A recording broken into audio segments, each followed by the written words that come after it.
affiliations. Hang on, look at the McCarthyite language. Let me ask Mehdi a question then. Should people who are in the United States... let's poll the American people. Okay, that's how we protect civil liberties, do we, Dan? we poll the American people. Mehdi, let me ask you a question. Should what they think. Should somebody who's in America on a green card be allowed to support a terror organization? Because according to all the paperwork you fill in when you apply for a green card, if you do support one, you would not be given a green card. Hamas are a prescribed terror group in the United States. Can I answer? He has supported Hamas. Therefore, if the United States government supported Hamas? If they wanted to revoke his green card, they are perfectly within their rights to do so, as Dan has articulated. Not true. Piers, you don't...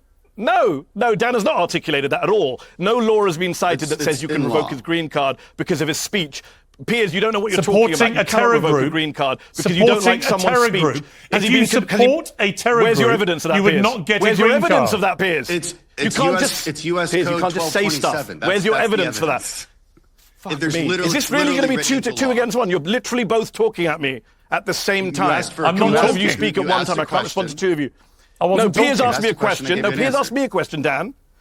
No, Dan. Piers asked me a question. I'm responding to Piers. So if you can hold your point. Piers asked me about withdrawing a green card. I'm telling you, Piers, there is no evidence he supports Hamas. If there was, they would have arrested him for it. They didn't charge him with supporting Hamas. The organisation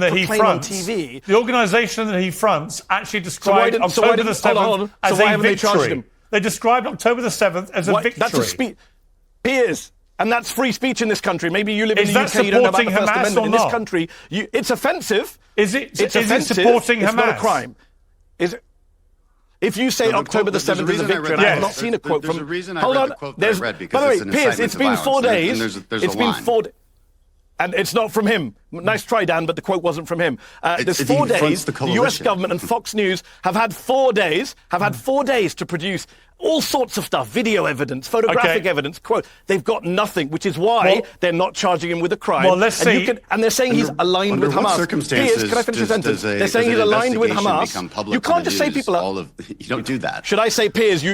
Piers, you're aligned with Hamas. Should we just throw around accusations? I mean, I don't front an organisation that made a statement. That's the last time I checked what America says. No, just to be clear, I don't front an organisation. Unfortunately, Piers, there's free speech. Sorry, just to finish my point, you asked me a question. I thought the show was called Uncensored. It is. You have to let me respond to your questions. If you ask me a question, or Dan, let us respond. Don't just then talk over us. It's quite straightforward. And I would say that I do not front an organisation which has put out statements describing October the 7th as a victory. If you do, you are a supporter of Hamas. Which organisation If you support Hamas, you are supporting a terrorist organisation, and as such, you would be in breach. Which organisation put that statement out, Piers? The student group that he claims. Which organisation put that statement out? That he fronts, whatever they're called. Group? What's it called? Which student group? Whatever the CUAD. You can't just make wild accusation without evidence. It's not. The CUAD did not call October the 7th a victory, as far as I'm aware. It's in their statement. The CUAD has not called October the 7th a victory. Yes, they have. It's called Columbia University Apartheid Divest. No, I don't think they have. That's what it's called. They have, and I will show you. That's what they campaign for. And another quote from them. I actually know more about this group than you do, because they have Jewish members who have written for Zateo, and they do support divestment, Dan. They want to divest from the genocide that you support and you fund. You fund the genocide in Gaza. They want to divest for it. You want to demonize and criminalize them. For a second.